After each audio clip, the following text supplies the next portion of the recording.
Alors, Bezrat Hashem, nous sommes à la page 18a de Masechet Souka. Okay? Masechet Souka, qui nous apprend un peu sur toute la mitzvah de Souka. Maintenant, on a terminé la semaine dernière. Pour ceux qui n'étaient pas avec nous, même ceux qui n'étaient pas avec nous, ils peuvent commencer un nouveau sujet aujourd'hui. OK?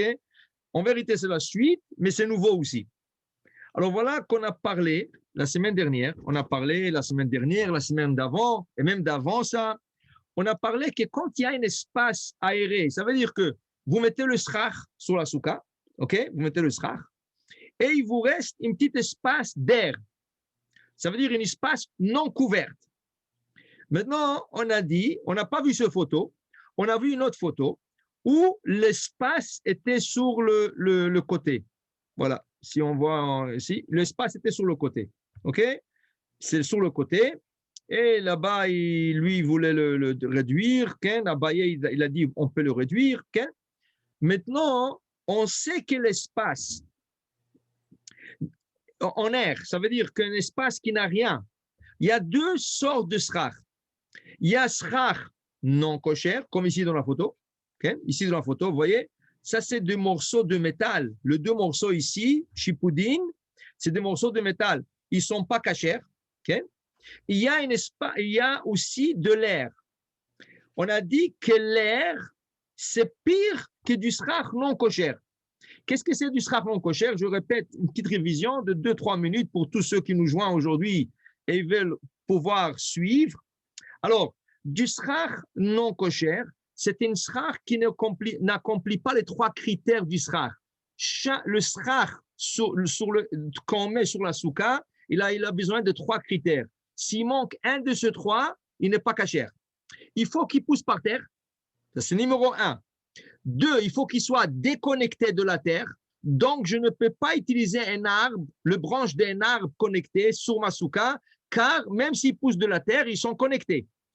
3, il ne faut pas que le srach qui est poussé par terre et qui est déconnecté reçoit de l'impureté. Alors, par exemple, même du bois qui pousse par terre dans un arbre, et on a déconnecté et on a fait des planches, si les planches sont larges de 32 cm, qui est arba tefachim, 4 poignées, ils ont la taille des lattes qu'on met pour le toit et ça reçoit de l'impureté, ce n'est pas kasher. Donc, 3 conditions.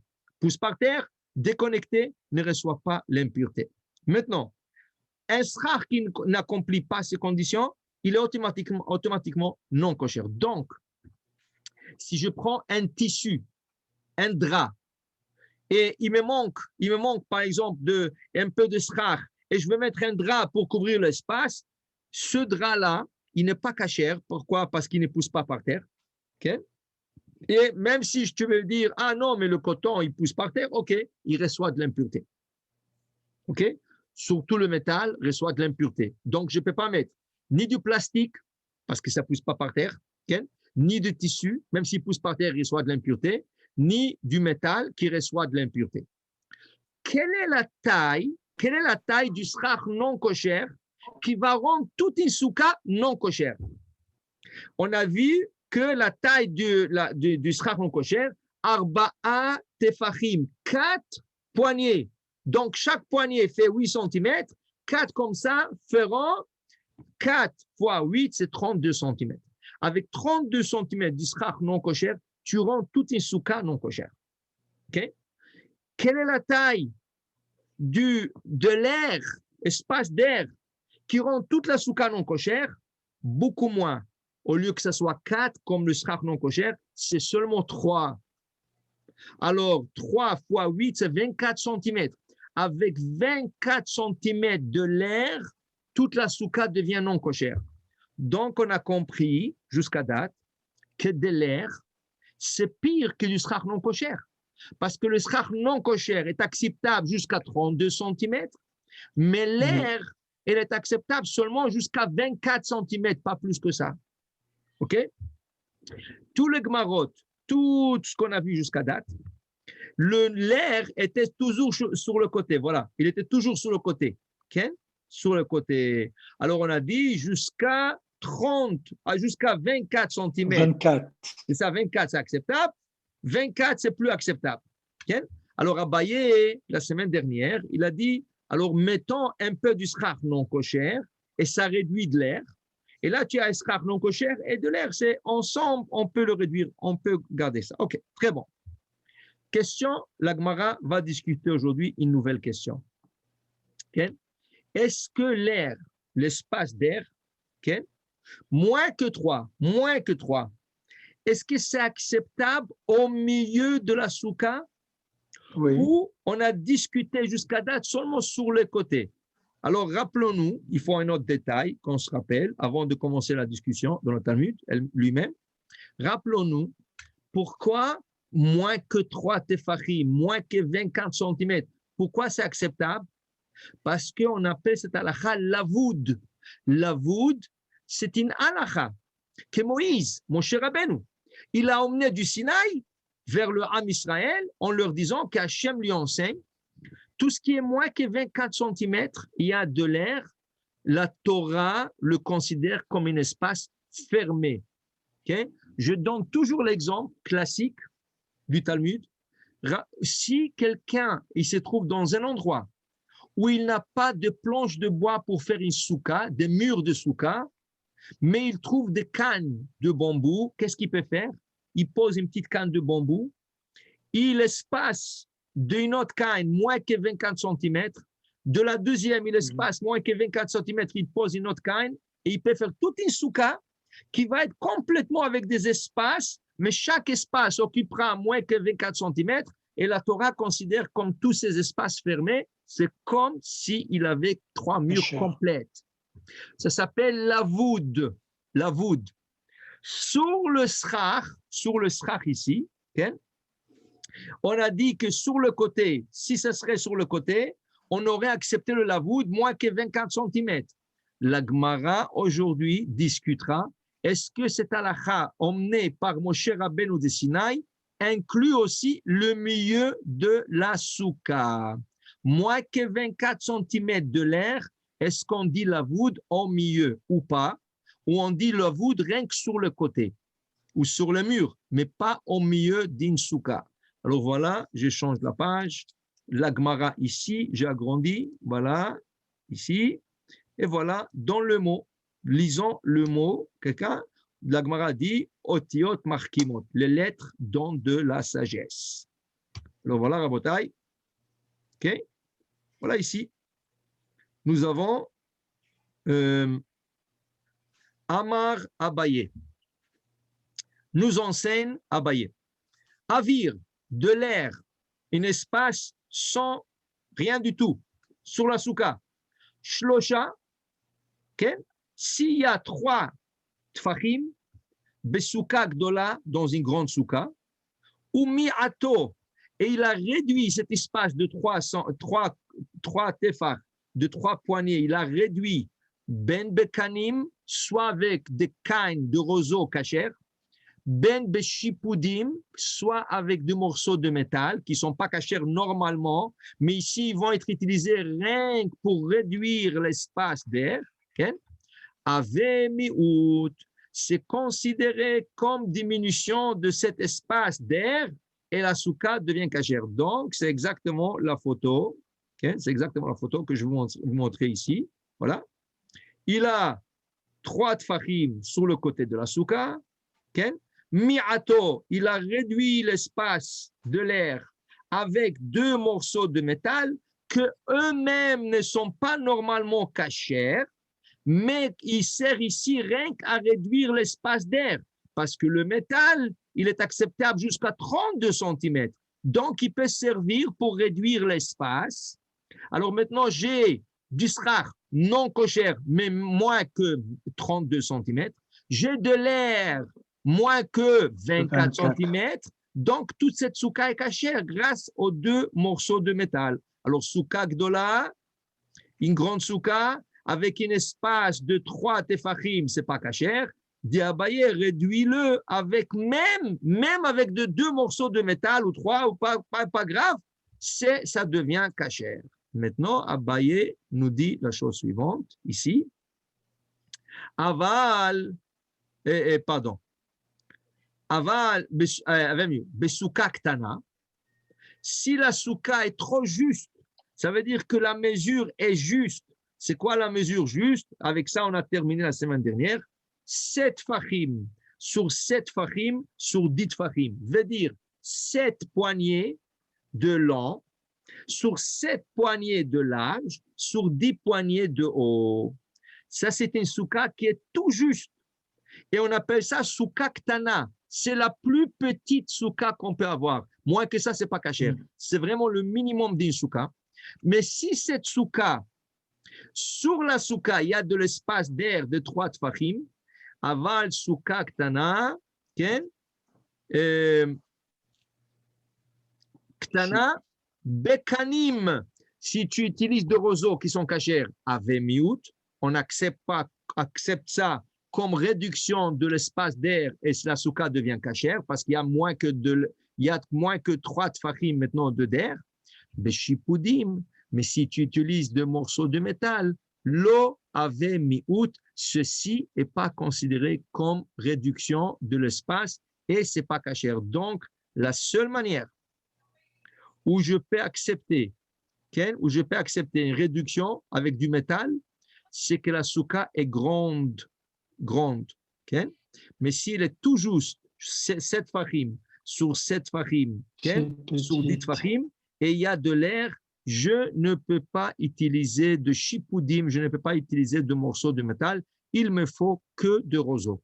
Mais si j'ai une grande souka et mon srach, il n'arrive pas à tout couvrir, il reste 24 cm de l'air, mais là-bas, même de morceaux de métal, il n'y a pas de problème.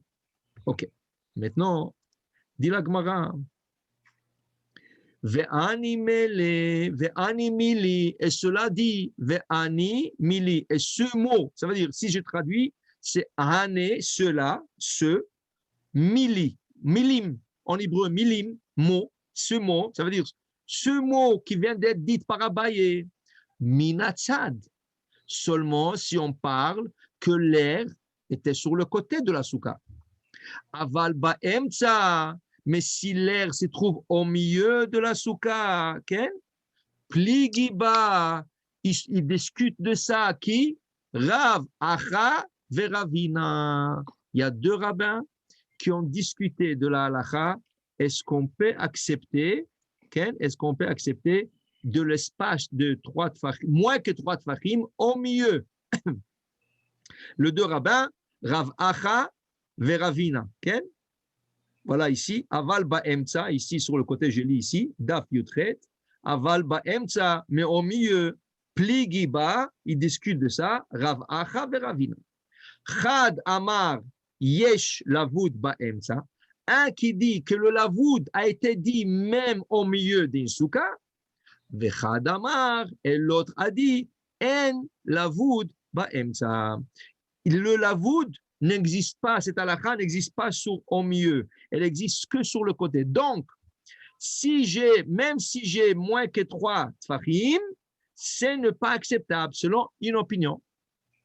Parce que le lavoud n'existe pas. Donc, il faut que cet espace soit complètement fermé selon une opinion ici pour qu'elle soit acceptée. Alors, la Gemara, si vous remarquez, la Gemara dit Chad Amar, Vechad Amar. Un a dit et l'autre a dit. Alors, il y en a 2 rabbins. Rav Acha Veravina. Quand la Gemara nous dit Rav Acha et Ravina, ça peut être n'importe quel autre rabbin. Maintenant, c'est une règle que je vous enseigne. Rav Acha et Ravina ici, ça peut être 2 autres rabbins ailleurs. Okay? Un il dit, l'autre il dit. Pourquoi on dit un il dit, l'autre il dit? Parce que dans ce cas spécifique ou dans les autres cas, on n'est pas sûr qui a dit quoi. Donc, on sait que les 2 ont discuté de cela, mais on n'est pas sûr qui des 2 a dit quoi. OK? 2 fois, vous allez voir, 2 fois, le Talmud va dire, Tistayem, viens, on va dire que lui, il a dit ça. Le Talmud va aller essayer de chercher qui a dit quoi. En vérité, ce n'est pas important. Pour nous, ce qui est important, la discussion. Okay? Mais des fois, le Talmud voudra savoir qui a dit quoi. Et donc, le Talmud va aller chercher dans des autres places, pas sur la place elle-même, dans des autres places où le rabbin s'est exprimé à propos de cette halakha ou d'une halakha semblable pour déduire que c'est ce rabbin qui l'a dit. Et la Gemara va conclure, Tistayem, oui, c'est ça, lui, il a dit. Okay? Ici, okay, on va voir comment le Talmud va, on va aller en étape. Mais pour vous dire, je voulais rien que vous enseigner la structure de la Gemara. N'oubliez pas, ce cours, c'est pas seulement finir Masechet Souka, c'est finir et essayer de comprendre une structure d'une Gemara pour que la prochaine fois, après Souka, Bezrat Hashem, vous êtes capable de comprendre déjà une Gemara. Vous êtes capable, la manière que la Gemara pense, la manière que la Gemara enseigne, que la Gemara dirige. Okay? Alors voilà. On a une discussion maintenant. Ba'emtsa, au milieu d'un souka, il y a de l'air moins que 24 cm. Est-ce qu'on dit la voûte ou pas? Okay? Alors, Ba'emtsa, Pligiba, il discute de cela. Rav Acha Veravina. Chad Amar Yesh la voûte. Ba'emtsa, un de deux, il dit oui, la voûte Ba'emtsa. Chad Amar, en la voûte Ba'emtsa. OK, on va continuer. Avant qu'on continue, c'est important aussi connaître la biographie un peu de Rabbin. Vous vous rappelez qui est Ravina? Non. Vous vous rappelez qui est Ravina? Non? OK. Alors, on vous rappelle. Ravina était un de deux rabbins. Il y avait deux rabbins, Rav Ashi et Ravina, qui ont scellé le Talmud. Ça veut dire ceux qui ont rédigé le Talmud. Ceux qui ont compilé toutes les discussions, ils l'ont écrit sur une forme de Talmud. Rappelez-vous, c'est un des rabbins les plus importants. Il a vécu à la fin de l'époque de Amoraïm. Amoraïm, c'est l'époque de ceux qui ont étudié le Talmud. La génération avant s'appelait Tanaïm. La fin de la génération avait deux rabbins, Rav Ashi et Ravina, qui ensemble ont compilé toutes les discussions des Talmuds et ils nous ont présenté ça sur 63 volumes de Talmud.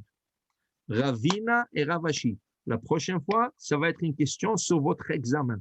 OK? Alors, retenez ce mot Ravina. Ravina est en train de discuter avec un autre rabbin qui s'appelle Rav Acha. Yesh lavud ba'emtsa ou en lavud ba'emtsa. OK. Même tête. Qui c'est qui se rappelle qu'est-ce que c'est même tête? Maïtama. Maïtama. Quelle est la raison? Deux mots, mais en abréviation. Il y a beaucoup d'abréviations dans le Talmud. Mais une fois que vous allez les apprendre, ils vont être faciles et ils vont être courants chez vous. Même tête, abréviation. Comment je sais que c'est une abréviation? Parce qu'il y a deux astérix. Okay? Deux traits, pardon, deux traits ici. Maïtama, quelle est la raison? De quoi? Demande Amar, encore abréviation. Demande Amar. Ça, ces deux abréviations revient minimum, je dirais, 3000, 4000 fois dans le Talmud. Minimum. Alors, apprenez-le par cœur. Maïtama, Maïtama, c'est une question. Quelle est la raison? Alors, je dois faire l'intonation aussi. Maïtama, quelle est la raison? Monsieur Akoka, dites-le.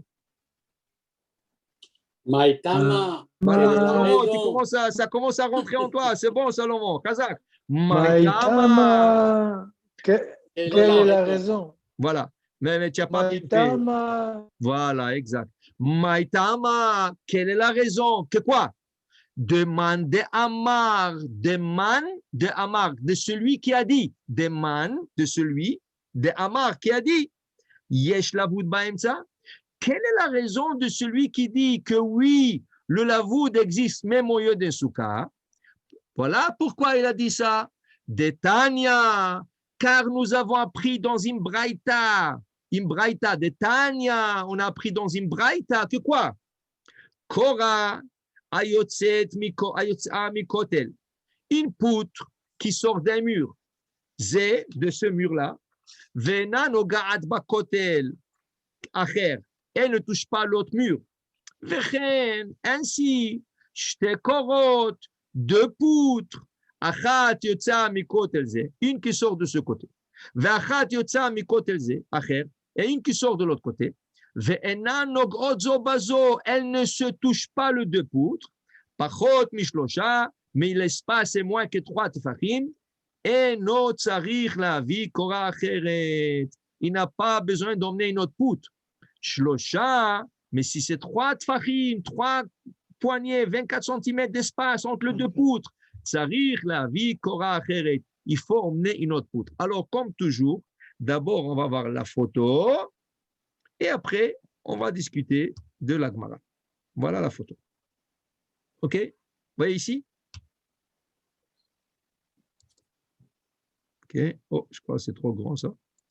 Voilà ici. Vous voyez ici? Regardez qu'est-ce qu'il y a ici. Vous voyez la photo ici, en bleu? Mhm. Oui? Oui, oui. OK. Regardez ici, qu'est-ce qui se passe. Regardez. Ici, sur le côté droit, OK, il y a des maisons. Il y a des immeubles. Ici, en face, ici, il y a des immeubles. OK? Ici, sur le côté gauche, il y a des immeubles. Dans toutes les fenêtres que vous voyez, c'est des petites maisons.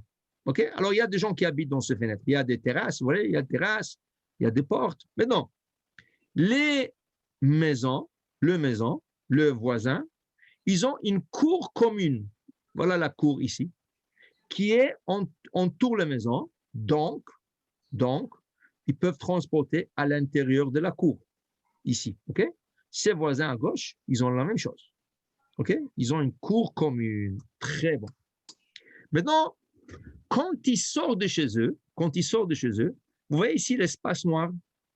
Ça, c'est la rue qu'on appelle Reshut Arabim, le domaine public. Public. OK? Quel est le domaine ici dans la cour? C'est Reshut Ayachid, le domaine privé. Privé. OK? Pourquoi c'est privé? Parce que le public n'a pas accès. Le public n'a pas accès. Donc, c'est le domaine privé. Alors ici, domaine privé à gauche et à droite. Très bon. Maintenant, comment je considère le domaine entre les deux domaines qui est ici au milieu ici, OK? Au milieu ici, le gens de l'extérieur ne rentre pas ici. Donc, ça appartient à qui? Ça appartient aux deux côtés des immeubles. Normalement, cette place ici, elle est considérée toujours les domaines privés. OK? Seulement. Alors, on va voir d'abord de combien de murs est entouré cet endroit. 3. Voilà un mur ici. Voilà un mur à gauche ici. Et le immeuble ici. C'est un mur aussi. L'immeuble, ça forme comme un mur. Donc, c'est un endroit avec 3 murs. En hébreu, on appelle ça Maboy. Mavoy. Mavoy, c'est un domaine privé, mais à 3 murs. À 3 murs. Ici, sur le 4e côté, c'est complètement ouvert au domaine public. Complètement ouvert au domaine public. Le public ne rentre pas ici. Donc, ça reste domaine privé. Mais, Chachamim, le rabbin, on dit que le fait que c'est ouvert complètement ici, le genre de ces immeubles, quand ils transportent ici le Shabbat, oui, comme c'est ouvert ici au domaine public, ils peuvent se tromper et dire qu'ils ont le droit de sortir aussi leurs objets ici dans la rue. Donc, il fallait faire quelque chose qui rappelle aux gens de ces cours-là qui habitent autour de cette Maboy, okay, il fallait faire quelque chose qui leur rappelle, qui va leur rappeler que c'est Shabbat et qu'ils n'ont pas le droit de sortir. Alors, ça, c'est la première Mishnah. Dans Masechet Eruvin. Bet Shammai et Bet Hillel discutent quelle sera la forme reconnaissable à ce genre pour qu'il ne transporte pas à l'extérieur. Alors, on ne va pas rentrer dans tout le détail. Il y a deux manières de le faire. Ou de mettre des poutres ici en haut, comme vous voyez ici, okay? Ou mettre une poutre en haut ici, ou mettre une poutre sur le côté. Okay? Je ne vais pas rentrer dans le détail pourquoi sur le côté, mais ici, je comprends pourquoi. Pourquoi ici c'est acceptable? Pourquoi ici c'est acceptable? Parce qu'on a ici ce qu'on appelle Tsurat HaPetach. Regardez, vous avez deux montants, deux à gauche, et un lento, Tsurat HaPetach. Comme vous avez Tsurat HaPetach, comme il y a Tsurat HaPetach, il y a une forme d'un cadre de rentrée. C'est comme si cet endroit était fermé. Le rabbin considère ça comme fermé. OK? Vous avez, si maintenant la poutre sera complète, okay, j'aurais dû mettre une mezouza ici, à droite. Si je viens de la rue, ici, j'aurais mis une mezouza, parce qu'il y a Tsurat HaPetach. Okay? C'est comme s'il y a...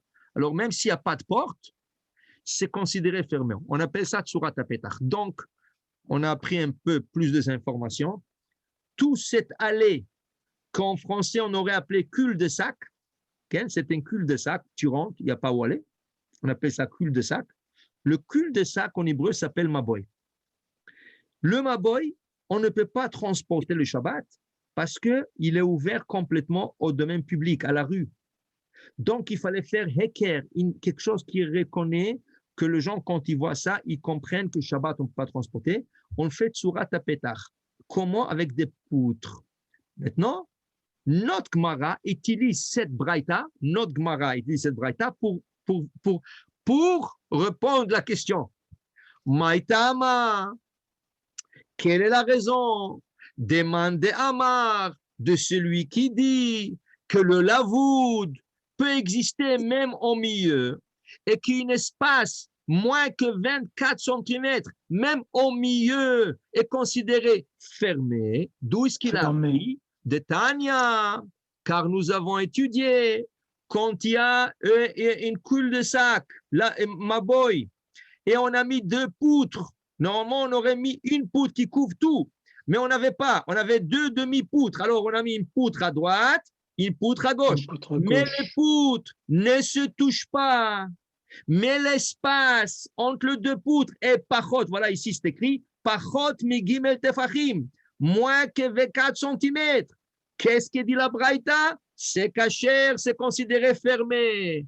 Où est l'espace? Au milieu. Au milieu. Donc, tu vois que le lavoud existe aussi au milieu. Oui, mais rien nous dit que les règles pour un maboy et les règles pour une souka sont les mêmes. Pourquoi je dois comparer? David, la Gemara commence à pénétrer dans tes os. Je suis très fier de ce que tu viens de dire. Hazak, c'est ça. Vous comprenez? C'est qu'est-ce qui arrive. Avec le temps, c'est comme une injection. Tu commences à apprendre et tu commences à dire des choses que toi-même, tu devais fasciner de toi-même.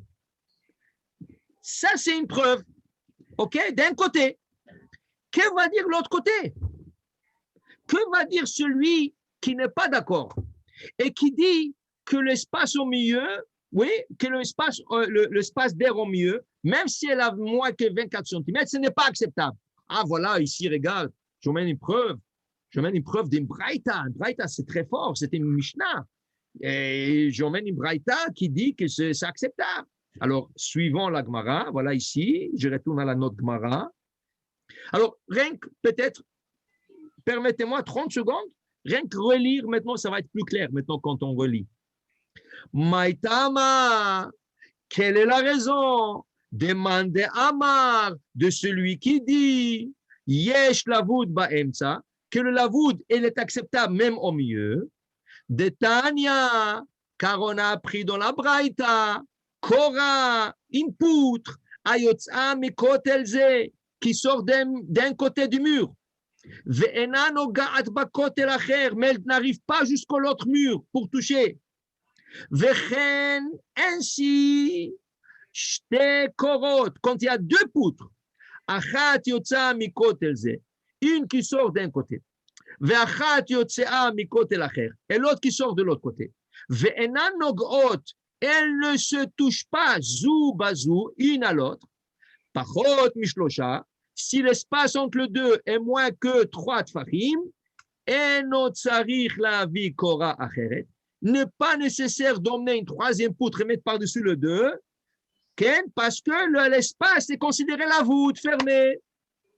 Shlosha, mais à partir de 24 cm d'espace entre les deux poutres, alors il faut emmener une troisième, mettre par-dessus le 2, tzarich la'avi kora acheret. Dit la Gemara, ve'idach. Et l'autre opinion, qu'est-ce qu'il va dire de ça? Ve'idach, idach, l'autre opinion, qu'est-ce qu'elle va répondre à cette preuve? Répond la Gemara, Sha'ane korot de Rabbanan. Comment tu peux m'emmener une preuve de une coule de sac avec ma boy qui a dit qu'il faut mettre des poutres? Est-ce que selon la Torah, j'ai besoin de poutres? Non, c'est Rachamim qui l'ont instauré pour. Non, selon la pour Torah, c'est considéré comme le domaine privé, car le gens de l'extérieur ne rentre pas ici. C'est rien que le gens des immeubles qui rentrent ici. Donc, c'est complètement domaine privé selon la Torah. C'est Rachamim qui ne voulait pas que les gens qui habitent là-bas se trompent. Donc, ils ont instauré le Korah. La Korah, c'est la poutre. Okay? Alors, notre souka là, notre souka, pardon, ici. Notre souka, ça c'est d'Oraïta ou de Rabbanan? La souka, c'est un achat toraïque ou rabbinique? Toraïque. C'est toraïque. C'est la Torah qui te dit de mettre le srach. C'est la Torah qui te dit de mettre le srach. Maintenant, tu as un problème, tu as une question. Est-ce que moins que 24 cm, c'est acceptable ou pas? Mais c'est toraïque. Donc, comment vous pouvez emmener une preuve d'une halakha rabbinique, d'une halakha qui est rabbinique, à une halakha qui est toraïque? C'est ça qui dit l'autre opinion. Ve'idach. Et l'autre, pourquoi il n'a pas accepté cette preuve? Sha'ane korot. Les poutres, c'est différent des rabbanan, car ils sont rabbiniques. Donc, tu ne peux pas emmener un cas prouvé sur l'autre cas. Donc, même s'il y a un espace moins que 24 cm, et je le considère la voûte, car c'est rabbinique. Alors, rabbanan l'ont instauré, le rabbanan l'ont accepté. Mais ça ne veut pas dire que dans le cas du srach, qui est toraïque, que la Torah l'acceptera. Est-ce que c'est clair avant qu'on continue? Et comment on fait pour faire accepter quelque chose de toraïque alors par des rabbanan? Alors on va. Non, on ne peut pas. On ne peut pas. C'est ça, on ne peut pas. C'est la Torah. Mais où c'est que c'est marqué? Ok, on avait dit que c'était de Moshe Missinaï. Exact. L'histoire de la voûte. Exact, la voûte. Mais le lavoud nous a été enseigné seulement sur le côté de la souka toujours. C'est la première fois que nous rencontrons une histoire, une halakha qui nous parle, qui nous discute de la voûte au milieu de la souka, et c'était la question d'ouverture. Ken? Ba'emtsa, au milieu de la souka, pligiba, se discutait de ça, Rav Acha et Ravina. Toute la discussion maintenant, c'est une discussion entre Rav Acha et Ravina.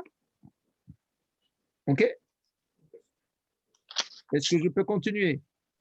Marcel, est-ce que tu as pris note? Oui. Oui? Oui, mais vous avez parlé de Ravina et Rav Ashi, non? Oui, non, ça c'était rien que pour vous dire qui est Ravina. OK? Ici, la discussion est entre Rav Acha et Ravina. Mais Ravina, je voulais vous dire son histoire, sa biographie, que Ravina, vous le trouverez toujours presque avec Rav Ashi, car les deux ont composé le Talmud. C'est tout. Mais rien à voir avec l'histoire ici. Okay? C'est pas Rabbeinu Akadosh qui l'a composé? Non, c'est Ravina, pas Rabbeinu. Non, mais Rabbi Yehuda Nassi, c'est pas lui qui a fait la Mishnah? La Mishnah. Ici, on est dans la Gemara. Ah, d'accord, ok. Ah, la discussion sur la Gemara de Rabbi Yehuda Nassi. Les discussions du Talmud ont été rédigées, ça veut dire écrites et présentées par Ravina et Rav Ashi. Okay? Les Mishnayot, qui sont complètement en hébreu, ont été présentés par Rabbeinu Akadosh, Rabbi Yehuda Hanassi. Deux époques différentes. C'est clair? Oui. Est-ce que vous Donc, pensez quand on qu'on parle peut continuer un peu? d'opinion de la Gemara, c'est les deux rabbanim. Alors, c'est eux. Comment? Quand on dit l'opinion de la Gemara, c'est comme ça veut dire que c'est les deux rabbanim. Quand on Non, ne cite pas des les rabbins. deux rabbanim nous emmènent les opinions qui existaient à cette époque. Ça veut dire que c'est des autres rabbins, ce n'est pas toujours Ravina et Ravashi. Même s'ils ne sont pas cités. C'est ça, même quand on dit que la Gemara, c'est d'autres rabbins, même si on ne les cite pas. Exact. Et normalement, nous avons le nom des rabbins. Ici, c'est Ravina, Rav Acha et Ravina. Dans une autre place, ça va être quelqu'un d'autre. OK?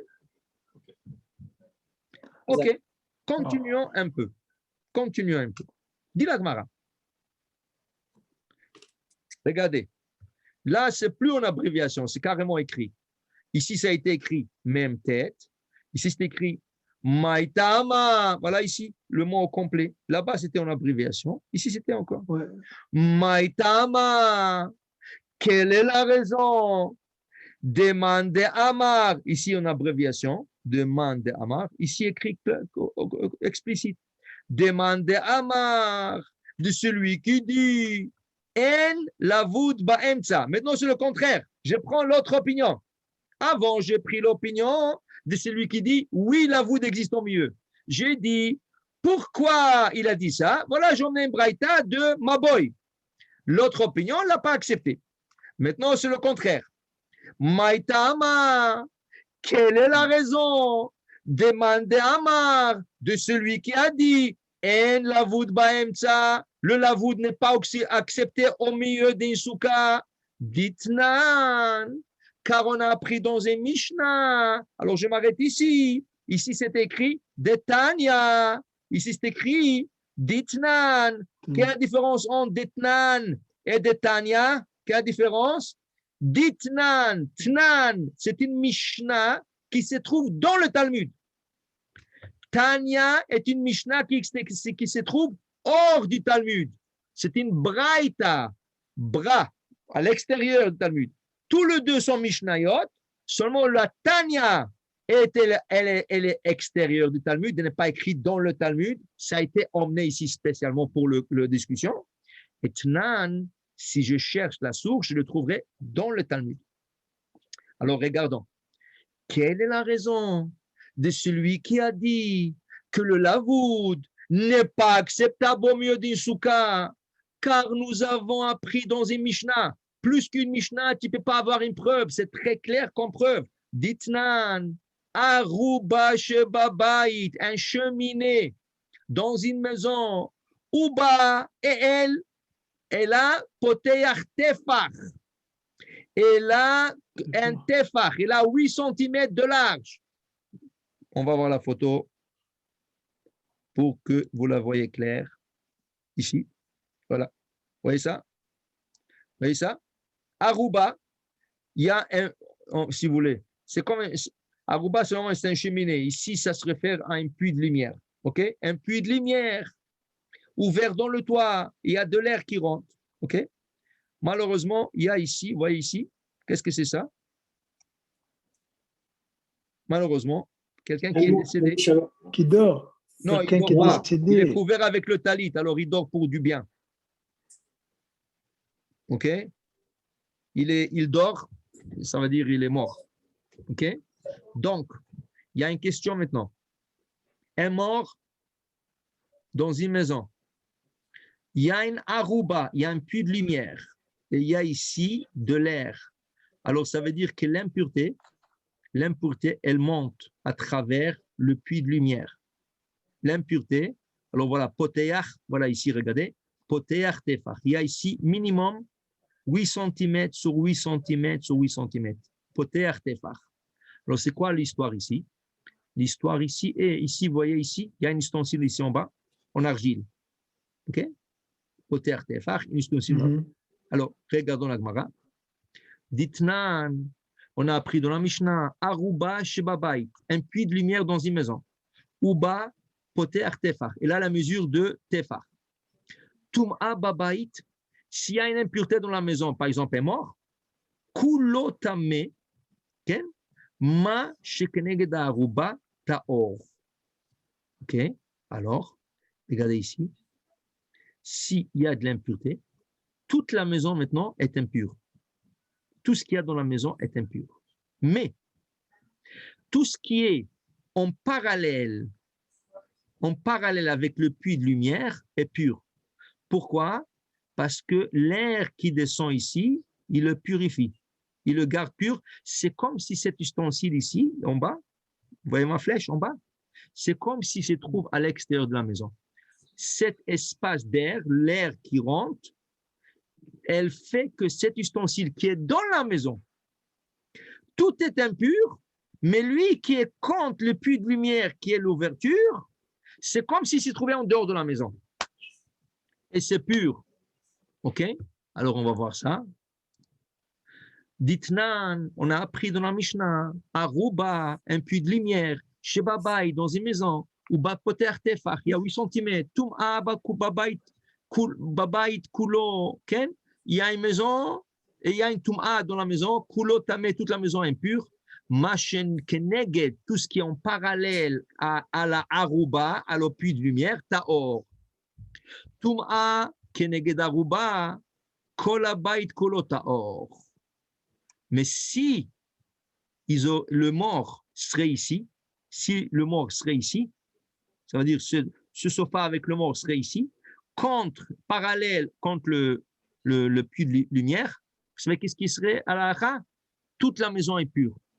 Parce que l'impureté, elle monte vers le ciel à travers le puits de lumière. Donc, elle ne se propage pas dans la maison. OK? Toute l'impureté rentre à travers le puits de lumière. Elle ne se propage pas par la maison. Mais tout ça à condition, Ken, tout ça à condition, Kol Abayit Kulo Taor, où ça? Voilà ici. Tuma Keneged Aruba, Kol Abayit Kulo Taor. En Ba'aruba Poter Tefach, mais si le puits de lumière n'a pas de tefach, n'a pas de poignée, Tum'a Babait, si la Tum'a est à la maison, Keneged Aruba, c'est ça, En Ba'aruba Poter Tefach. Tum'a Babait, Keneged Aruba, si l'impureté est de la maison, en parallèle de la Aruba, de la puits de lumière, Tahor. Tum'a Keneged Aruba, mais si la Tum'a et contre la Aruba, contre le puits de lumière, Kol Abayit Kulo Taor. Okay? Alors, si en Ba'aruba Poter Tefach, il n'y a pas 8 cm, Tum'a Babayit, okay?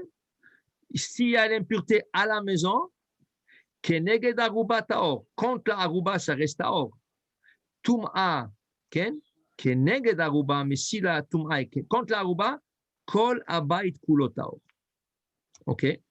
Maintenant, essayez de voir, prenez 2-3 minutes, essayez de voir quelle est la preuve ici, qu'on dit que s'il y a moins que 24 cm, on dit la voûte.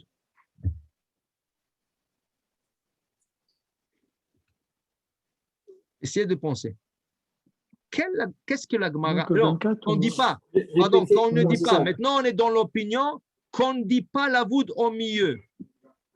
Quelle est la preuve d'ici qu'on ne dit pas au milieu la voûte?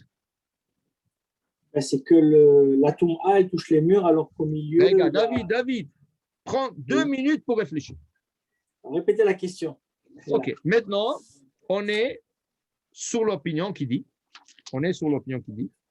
que quand au milieu, il y a même moins que 24 cm, on ne dit pas la voûte. Comment on voit ça à travers cette halakha d'impureté? Quel est le rapport entre la souka et ce puits de lumière qui a tefach et qu'on dit que contre le puits de lumière c'est taor, à la maison c'est impur, contre le puits de lumière c'est taor. Quel est le rapport? Essayez de réfléchir 2 minutes avant de répondre.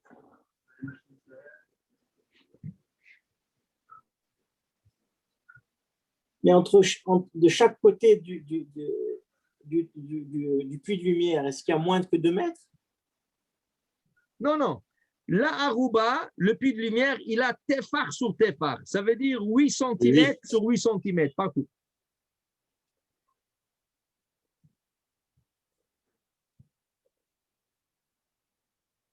Mais je ne comprends pas votre question. Je ne comprends pas votre question, Mehila. Ok. Qu'est-ce qu'on cherche maintenant à savoir? Qu'est-ce qu'on cherche à savoir maintenant? Est-ce que dans la souka, on dit que ce n'est pas cachère parce qu'on s'assoit dans la souka et dans une maison où il y a un tefar 8 cm par 8 cm, étant c'est spirituel, ça monte seul. Regardez, je répéterai la question. Regardez. Maintenant, nous avons une discussion entre Rav Acha et Ravina. Dans une souka, ok, voilà, pour que ça soit plus clair. Dans une souka, où il y a moins que 24 cm d'espace, ok, moins que 24 cm, est-ce qu'on dit la halakha de la voûte ou pas? Ravina et Rava, Ravacha et Ravina. Un, il dit non, ce n'est pas acceptable parce que c'est au milieu de la souka. L'autre, il dit oui, c'est acceptable parce que c'est moins que 24 cm. Donc, on dit la voûte. On a vu la preuve. On a vu la preuve. Pour celui qui veut dire que c'est cachère, pourquoi? Pourquoi c'est cachère?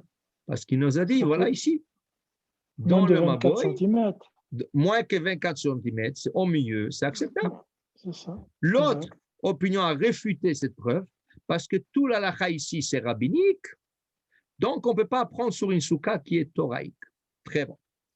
Maintenant, la Gemara dit, quelle est la raison de l'opinion qui dit que quand tu as moins que 24 cm au milieu de la souka, ce n'est pas acceptable. Donc, on a amené une Mishnah qui parle de l'impureté. Il y a un mort dans une maison, okay? Toute la maison devient impure, tous les ustensiles deviennent impurs, sauf les ustensiles qui seront contre un puits de lumière qui a 8 cm sur 8 cm, comme il est parallèle à l'air qui monte ici, l'ustensile ici restera pur. OK? Très bon. Quel est le rapport entre ça et la discussion de la souka qui dit que moins que 24 cm n'est pas acceptable au milieu d'une souka? C'est quoi le rapport? Essayez de réfléchir s'il y a un rapport. Prenez une minute. Le rapport, il est que même si le rapport, il est que là, justement, il y a un trou de moins de 24 cm et on considère quand même qu'il y a de l'impureté. Donc, ça veut dire qu'on le met à l'extérieur de la chambre. Encore que... Attendez, je vais essayer de vous le raisonner d'une autre manière. OK. Regardez, je vais vous aider. Parce qu'on n'a pas beaucoup de temps, je vais vous aider. Regardez. Quelle est la taille de ce puits de lumière? 8 par 8. 8 cm. 8 cm par 8 cm. Une seconde. Qu'est-ce qu'on a dit? Moins que quoi? 24 cm. Moins que 24 cm est considéré quoi? Autorisé. Cachère. La voûte. La voûte, oui. Qu'est-ce que c'est la voûte? Les murs, ils se plient. Espace fermé. La voûte est égale au espace fermé. Regardez, j'ai moins que 24 cm, si ce serait sur le côté, ce serait ici sur le côté, ça, j'aurais dit la voûte. Qu'est-ce que c'est la voûte? Espace fermé. Alors, même s'il n'y a que de l'air, je considère, selon Halakha, les Moshe et Sinaï, comme si cet espace est complètement fermé. D'accord ou pas? OK. Maintenant, on veut savoir, est-ce que cette règle de côté s'applique aussi au milieu? Il y a une opinion qui dit non. Pourquoi? Voilà pourquoi. Regarde, je te donne la preuve. Car ici, il y a un puits de lumière. Il n'a que 8 cm. Que 8 cm. Normalement, 8 cm, c'est considéré comme quoi? Ah, normalement, il aurait espace fermé. Donc, pourquoi tu me dis que l'ustensile ici en bas, qui est contre les ici, c'est comme s'il était en dehors de la maison. Non, parce que moins que 32 cm, ça devrait être espace fermé. Donc, ça devrait être comme s'il était dans la maison. Ah, Qu'est-ce que tu vois? Qu'est-ce que tu vois? Qu'on ne considère pas moins que 24 cm au milieu de la maison, ici c'est au milieu de la maison, comme espace fermé, c'est considéré comme espace ouvert. Mais c'est une halakha rabbinique, ça? Non, ça c'est thoraïque. Alors, ok, donc là on peut comparer les deux. Alors là, on peut comparer les deux. Alors, qu'est-ce que va dire l'autre opinion? Voilà, là, ça rentre dans le zoo, Khazak, ça vous rentre. Ce soir, vous allez bien dormir si vous réfléchissez à ça. Alors, dit la Gemara. Alors, voilà une preuve extraordinaire d'Etnan, car on a appris dans la Mishnah, c'est une Mishnah, c'est pas une Braïta, c'est une Mishnah. Aruba sheba bayit, un puits de lumière dans une maison. Uba poter tefach, il n'y a que 8 cm, tefach, un tefach, pas 3, 1. Tum'a babayit, il y a la tum'a dans la maison, kulotame, toute la maison impure. Mashe keneged aruba, mais les ustensiles qui se trouvent contre le puits de lumière, tahor, ils sont purs, car ils sont considérés en dehors de la maison. Tum'a keneged aruba, mais si le mort serait directement contre le trou, kolabait kulotaor, toute la maison est pure, parce que la tum'a sort directement à l'extérieur.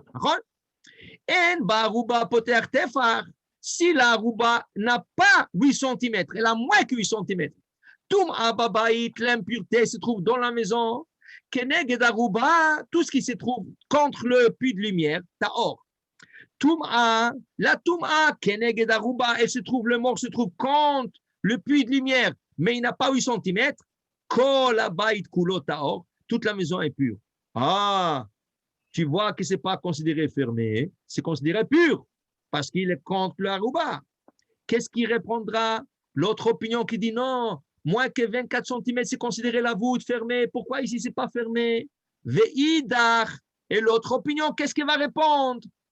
Sha'ane, c'est différent. Ilchot tum'a. Tu as emmené, oui, c'est de la Torah, mais c'est les lois de pureté et impureté. Les lois d'impureté. D'achig miri lehu. Ça, c'est aussi halakha le Moshe Sinai.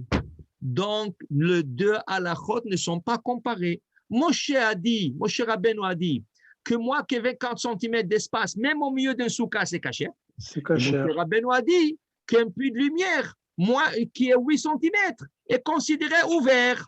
Donc, ils ne sont pas comparables, c'est deux halachot différentes. Alors, même si les deux sont de Oraïta, sont de la Torah, ils ne sont pas comparables. Rabotai, aujourd'hui, on arrête ici. Je crois que c'est beaucoup d'informations pour une soirée. Je vous laisserai les digérer. Mais croyez-moi, si vous faites une petite répétition demain ou ce soir après le cours, vous allez bien dormir. Vous avez dit au début que c'était que l'introduction, vous avez dit au début. C'était que l'apéritif. Amen. Amen.